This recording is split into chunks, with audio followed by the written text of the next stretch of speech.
ஓம் ஸ்ரீ மகாபெரிவா சரணம். பெரிவா கடாட்சம் பரிபூர்ணம். ஜெய ஜெய சங்கர ஹரஹர சங்கர. பெரியவாளை கேட்டுக்கிட்டே இருக்க தோணுது நிகழ்ச்சிக்கு எல்லோரையும் வரவேற்கிறேன். ஒரு வாரத்துக்கு அப்புறம் மீண்டும் இன்னிலேருந்து இந்த நிகழ்ச்சியை நம்ம தொடர்ந்து கேட்கலாம். ஒரு வார கேப் விட்டதுக்கு மன்னிக்கணும். இன்றைக்கி நம்ம பார்க்க போகிறது ஒரு சுவாரஸ்யமான ஒரு நிகழ்ச்சி தான். அதாவது பொதுவாக நம்ம எல்லாருக்குமே, என் உள்பட எல்லாருக்குமே ஒரு சந்தேகம் உண்டு. ஸ்ரீகாஞ்சி மடத்துக்கும் ஸ்ரீ சிங்கேரி மடத்திற்கும் என்ன பேதம் அப்படின்னு நம்மளில் பல பேருக்கு உண்டு. அதே ஒரு சந்தேகம்தான் நம்ம பெரியவா பக்தரான ரா கணபதிக்கும் இருந்தது. அதை எப்படி நம்ம பெரியவா நிவர்த்தி பண்ணா அப்படிங்கிறது தான் இன்றைக்கி நம்ம இந்த நிகழ்ச்சியில் கேட்க போகிறோம். இந்த ரெண்டு மடத்துக்கும் பேதம் உண்டு அப்படிங்கிறது நம்ம பலருக்கும் பக்குவமின்மை காரணமாக எழுந்து இன்றைக்கும் நிலச்சி நிற்கிற ஒரு எண்ணமாக இருக்குது. ஆனால் மகா ஞானியான ஸ்ரீ மகா பெரியவா என்ற சந்திரசேகரேந்திர சரஸ்வதி சுவாமிகளும் ஸ்ரீ சிங்கேரி சந்திரசேகர பாரதி தீர்த்த சுவாமிகளும் இதுக்கெல்லாம் அப்பாற்பட்ட மகான்கள்னு ஸ்ரீ பெரியவா பக்தரான நம்ம ரா கணபதிக்கு எப்படி ஒரு சம்பவத்தின் மூலமாக உணர்த்துறார் அப்படிங்கிறத நம்ம பார்க்கலாம். 1966 பிப்ரவரி மாதம் ஸ்ரீ பெரியவா மயிலையில் முகாமிட்டிருந்தா.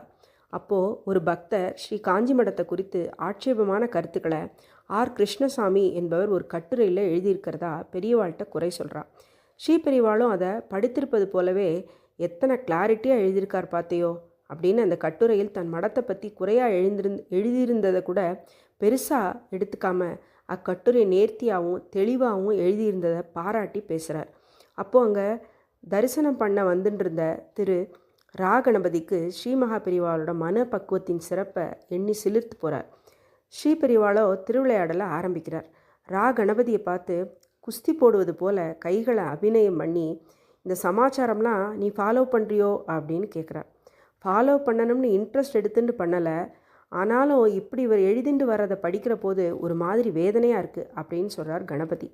வேதனையாக மட்டும்தான் இருக்கா? கிருஷ்ணசுவாமி ஐயர் மேலே உனக்கு கோபம் வருதா அப்படின்னு பெரியவா விடாமல் குடஞ்சி கேட்குறார். ஆன்மீகத்துக்கு சிறிதும் பயன்படாத இது போன்ற பேதங்களை வளரச் செய்வதால் என்ன நன்மை அப்படிங்கிற வேதனையில் கணபதிக்கு கோபந்தான். ஆமாம், கோபந்தான் வருது அப்படின்னு நடமாடும் தெய்வத்திடம் சொல்ல வெக்கப்பட்டுண்டு கணபதி அவர்கள் பேசாமல் இருக்கார். ஸ்ரீ பெரியவாளை குழந்தையும் தெய்வமாகி பேச ஆரம்பிக்கிறார். அவர் என்ன பேச ஆரம்பித்தார், நம்மளுடைய குழப்பத்துக்கு என்ன தெளிவு கிடச்சிதுங்கிறத நாளைக்கு கேட்கலாம். ஓம் ஸ்ரீ மகா பெரிவா சரணம். பெரிவா கடாட்சம் பரிபூர்ணம். ஜெய ஜெய சங்கர ஹரஹர சங்கர்.